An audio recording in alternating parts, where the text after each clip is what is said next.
So the absolute best part of being a children's librarian is that I get to share a lot of wonderful stories with people. And I'm really happy that I still get to do that right now from my house. And even get to share with a lot more people that live far away and never got to come to the library. If you know me well, then you definitely know that one of my all-time favorite stories, favorite books, is The Little Prince.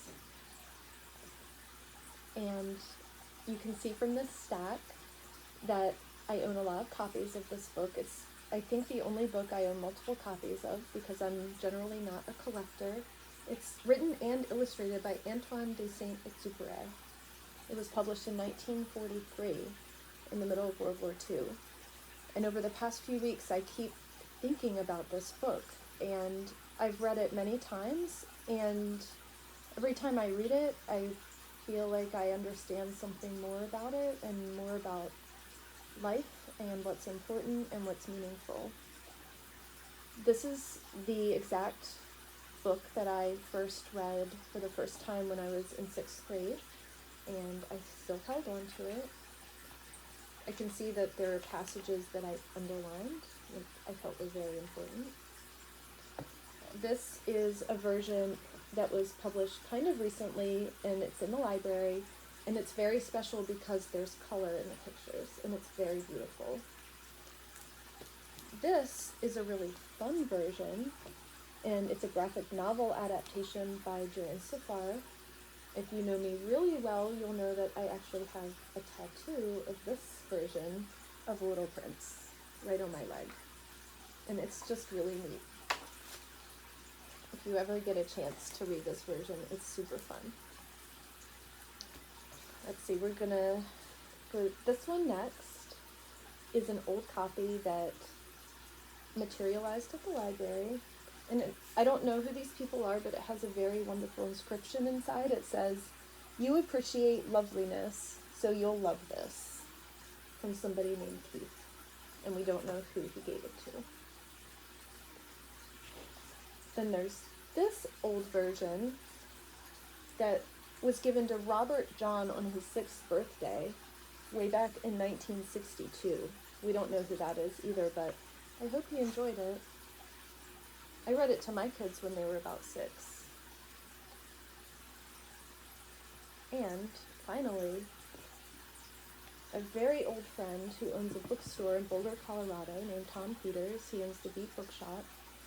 He gave me this version, which is French. It's a first edition, Les Petits Contes, and it's very special. It's very old. It was literally from 1943, and it's in French, and I don't read French, but this edition is still very special to me. What I'd like to do is just share the first chapter with you, and we cannot skip the dedication. Sometimes you can skip the dedication, it's not that important, but in this book, it's very important. So when the author wrote this book, he dedicated it to somebody. He dedicated it to a person named Leon Worth, and let's read what he wrote about it. I ask children to forgive me for dedicating this book to a grown-up. I have a serious excuse.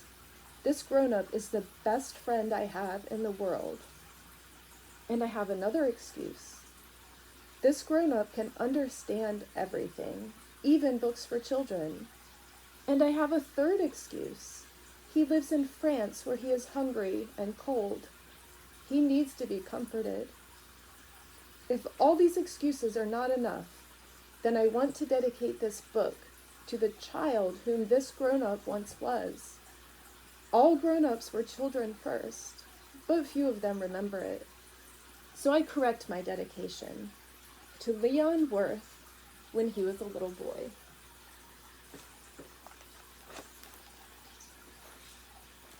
I think some grown-ups remember being children, but I think it's true that a lot of them don't.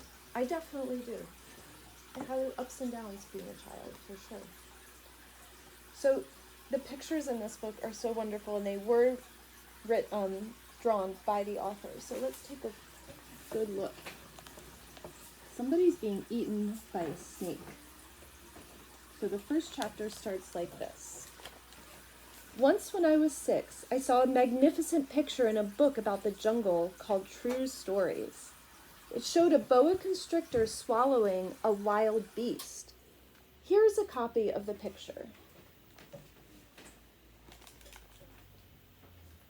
In the book it said, boa constrictors swallow their prey whole without chewing. Afterward, they are no longer able to move and they sleep during the 6 months of their digestion. In those days, I thought a lot about jungle adventures and eventually managed to make my first drawing using a colored pencil. My drawing number 1 looked like this. There's his drawing. Take a good close look.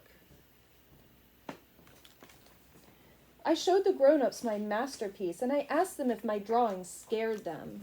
They answered, "Why be scared of a hat?" Oh my goodness, do you see how it kind of looks like a hat? It's definitely not a hat. My drawing was not a picture of a hat. It was a picture of a boa constrictor digesting an elephant. So then I drew the inside of the boa constrictor so the grown-ups could understand. They always need explanations. My drawing number 2 looked like this. And you can see the elephant inside of the boa constrictor. That must be a very large boa constrictor. The grown-ups advised me to put away my drawings of boa constrictors outside or inside and apply myself instead to geography, history, arithmetic, and grammar. That is why I abandoned, at the age of 6, a magnificent career as an artist.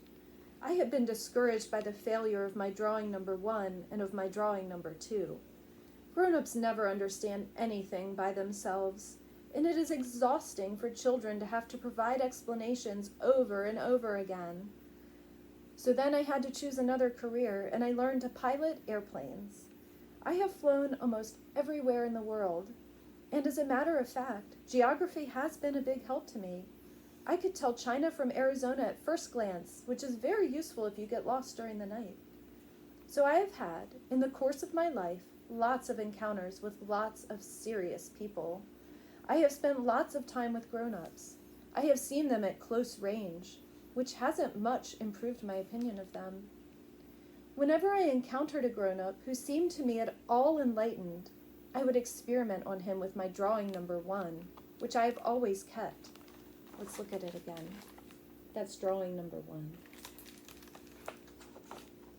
I wanted to see if he really understood anything, but he would always answer, "That's a hat." Then I wouldn't talk about boa constrictors or jungles or stars. I would put myself on his level and talk about bridge and golf and politics and neckties. And my grown-up was glad to know such a reasonable person. And that's the end of chapter 1. I'll see you soon for chapter 2. And we'll eventually get to meet this little prince and learn all about him. Thanks for listening.